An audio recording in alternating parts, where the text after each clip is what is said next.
guys, welcome back to the channel. It's been a while since I did a Testimony Tuesday. In fact, the last time I did one was back in 2020. It's not that things are absolutely horrible and nothing good is happening.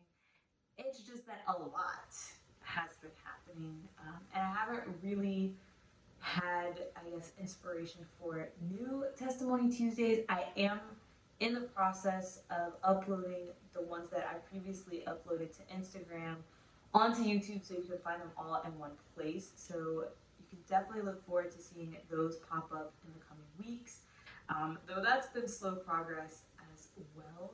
So today, instead of sharing, I guess, a testimony, I kind of wanted to just check in more so, and talk about how life makes you evaluate what you're doing right and what you're doing wrong. So starting 2021, I personally did not feel that great. So if you listen to my last Testimony Tuesday of 2020, you heard about how I got my new job. And in that, I talked about how I was very sick during the interview.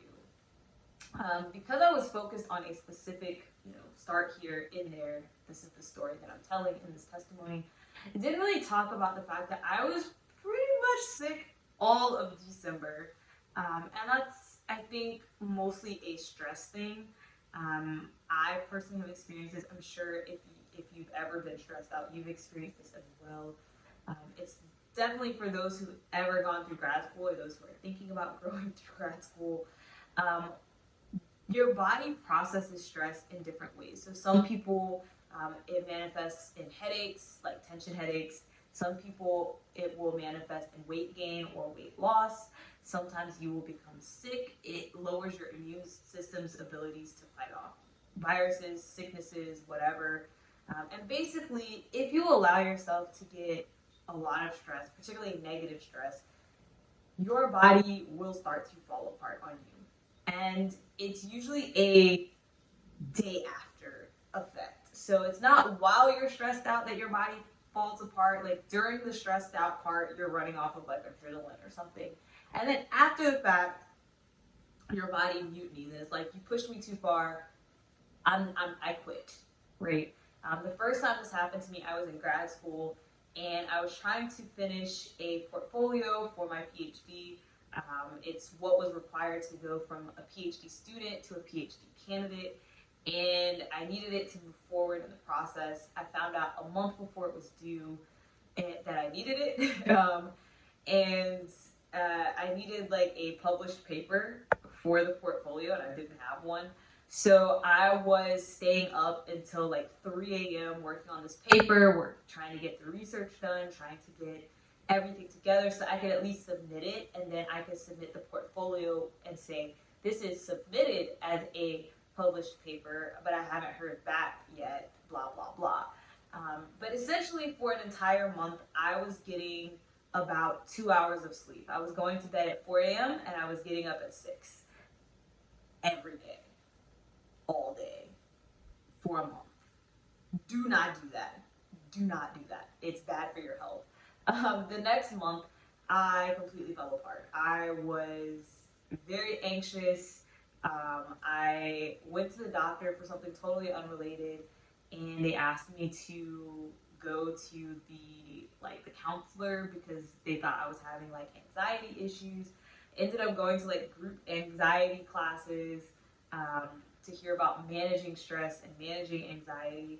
And I didn't even really process how much stress I was going through until the next month.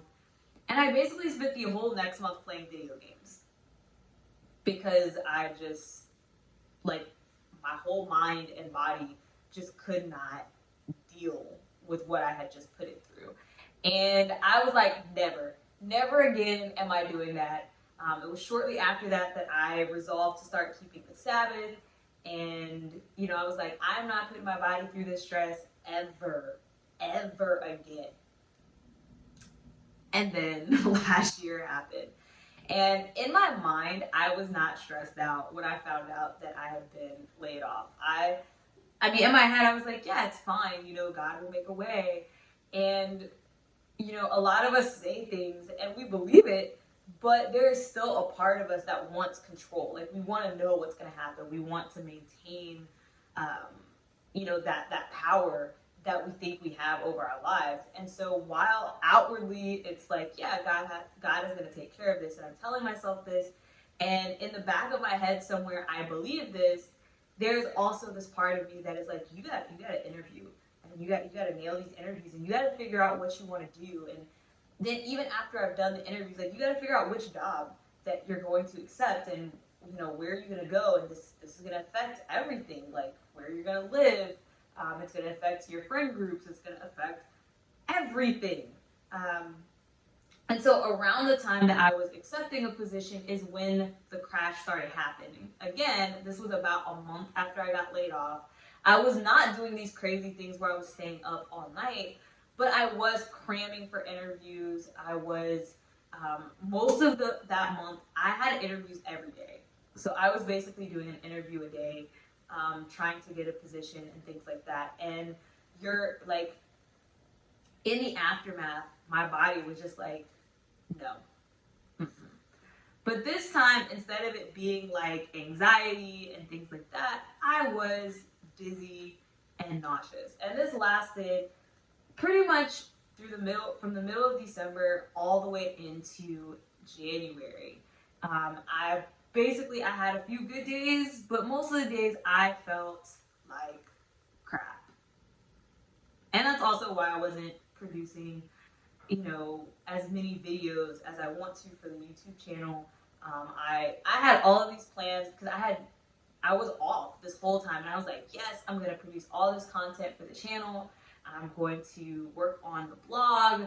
I'm going to do a lot of planning for the podcast so that it's really easy to go through the season. No, I didn't do any of that. I was on my couch feeling like I was going to die. And that definitely is why I've been struggling to maintain my content now that I'm back to work, because it's like, okay, I have all of these things to do. I'm juggling.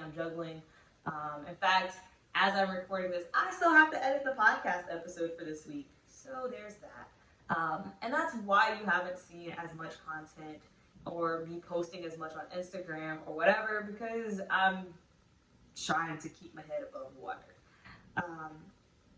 But, it was just, I needed that time, I guess, as a break and as a relaxing.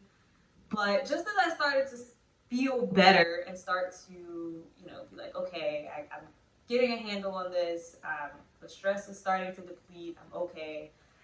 A large chunk of my family was admitted to the hospital for COVID.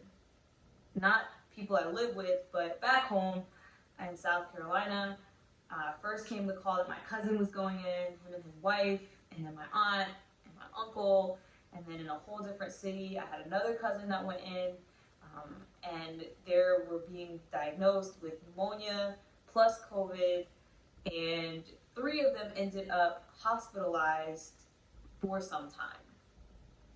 And my cousin actually ended up passing away a couple of weeks ago. My aunt is still in the hospital, and my other cousin is thankfully back home in recovery.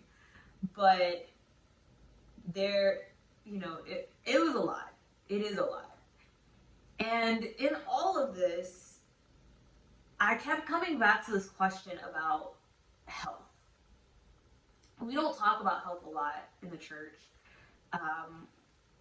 whether it's mental health or physical health, but there is a gift of healing. And if you go throughout the New Testament and even the Old Testament, we get mystified about the fact that Jesus rose from the dead and that he raised Lazarus from the dead. And we chalk that up to he was God. He's the Son of God. Like, that's why he could do things. But he's not the only person in the Bible that raised somebody from the dead. There were Old Testament prophets that rose people from the dead. I want to think it was Elijah that brought somebody back from the dead. Peter brought somebody back from the dead. There are multiple resurrections that happen in the Bible, and they're not all at the hands of Jesus. On top of that, all of the disciples were out healing people. They learned the gift of healing, and they went out and they healed. They were seeing blind people and lame people. I don't think I said that because that's how it's written in the Bible, but you know what? I don't think that's the politically correct term for today. If that was offensive, I'm very sorry. I think the correct term would be disabled. Yeah. So disabled people, they were, laying hands on people, and they're jumping up and walking. They're seeing for the first time. But in our culture today, when we talk about healing, we're like, yeah, we're going to pray over you, and you're going to take the medication that the hospital gives you or the doctors give you, and then, maybe you'll get better. But we don't really see these instantaneous healings anymore. It's all about, patience and wait on the Lord. And I thought about it, and I was like, why can't we do this anymore? Why can't I say a prayer? Like, for instance, there is, I think it's the centurion, someone talks to Christ, and he's like, you have to come and heal this person. And Christ's like, they're healed. And the person's not even there.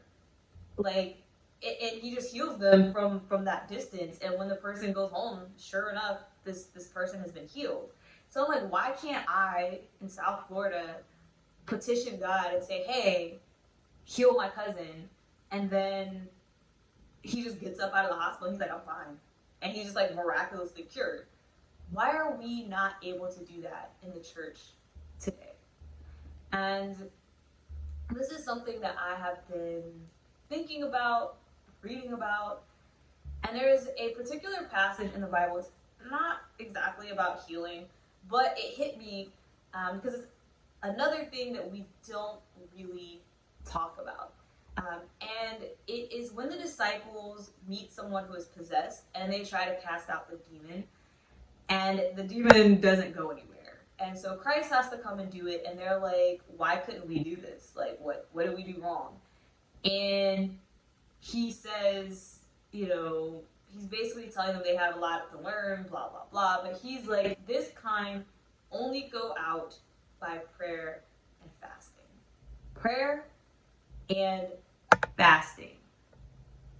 We live in a society that is very indulgent. And while I'm pretty sure that in that case, Jesus was talking about fasting, like he fasted for 40 days where he didn't eat. I still don't know. Like a 24-hour fast is still like hard for me. Of course, I also have vitamin deficiencies, so I don't really know that I am physically capable of doing an actual all-out fast like that. But fasting is not just about not eating anything at all for long periods of time and depriving the body of food. It's really just about depriving the body of like pleasure, worldly pleasure, things that you don't necessarily need. And you can fast from the media, social media, Netflix, Hulu, Disney Plus, whatever it is. You can fast from video games. You can fast from specific foods. When I do fast, I typically fast from things like cheese. I love cheese. I do need to put down the cheese a little. I typically fast from soda. Anybody who knows me personally knows that I typically drink a lot of soda. Things that are near and dear to you personally, that God knows it's meaningful for you to not be touching this in this time period. But we don't talk about that, and a lot of us don't do it. And I honestly think that's why we struggle as a church, because church has become something that you do. People show up once a week. They say, I proclaim Jesus as my Lord and Savior, but we're not walking that walk. We're not actually picking up our cross daily and carrying it. And I do believe that we should be able to do miraculous healings. I do think that we should be able to come together as a body and lay hands on people and everything be fine, but we're not there. And like I said, that verse is not specifically about healing, it's about casting out demons. So I could be completely wrong. That could not be what it is. But I know, me personally, I have not fasted the way the Bible talks about fasting. I know a few people who have actually done some fasts. I mean, I have done some fasts, but not, like I said, I've definitely never done this water fast where you're not eating anything at all. I'm not there yet. But, it's not like, oh, I fast, every so many months, or I've fasted, at least every year or anything like that. It's not really a consistent thing. And while I will say that the people that I have been luckily to be placed around lately have been talking about fasting, we do talk about fasting sometimes. On the larger scale, it's not widely discussed. I had never even heard of fasting when I went out into the world, like as a college student, as a graduate student. It was a very vague concept. It was never mentioned in my church, but I do think that there might be something to it. And I guess that's kind of been what's on my mind lately, this whole concept of health, fasting, and then even beyond that, just the concept of eating healthy, which probably is a whole other video. But God does give us instructions for how to keep ourselves healthy within the Word, and we typically disregard it. Again, I say we live in an indulgent society. I want what I want, and if I can afford it, that's what I'm going to do. I'm going to live lavishly. I'm going to eat decadently. As I said myself, I need to stay away from the cheese. My skin doesn't like cheese, but my taste buds do for some reason, and my stomach probably does not. But in general, like, we just want what we want, and we don't really worry about like actually taking care of ourselves. And so instead, it's like, oh, we'll just take pills to combat it, and we'll deal with the side effects of the pills, or we'll take pills to deal with the side effects of the pills. And that's really that's what the pharmaceutical company wants from you, because they get money. But I don't think that's how God intended for us to be. I think combination of us fasting and us eating right and us being healthy and doing the things that God has called us to do, I think we would see a lot more improvements in our health if we just were obedient. And I guess that's the whole thing, obedience, right? So that's a little bit of what's been going through my head lately. Like I said, this is not really a testimony because nothing has happened. Nothing has really changed. But I did want to kind of explain why I haven't been uploading videos at the same frequency, share a little bit about what's going on in my life, and let you know what's going on in my head. So if you have comments, if you've fasted before, if you are fasting, if you have thought about why we're unable to do these miraculous healings that the church is supposed to be able to do, even if you actually have a testimony that's completely unrelated to what I just said, it's all welcome. Leave me a comment below. I love hearing from you guys. And of course, if you are not subscribed, please click the subscribe button, the like button, the notification bell, all of those things that YouTubers tell you. You guys have no idea how helpful it is, and how much it means to us as content creators, myself included. Really appreciate it. Love to hear from you guys, and I hope you have a blessed week.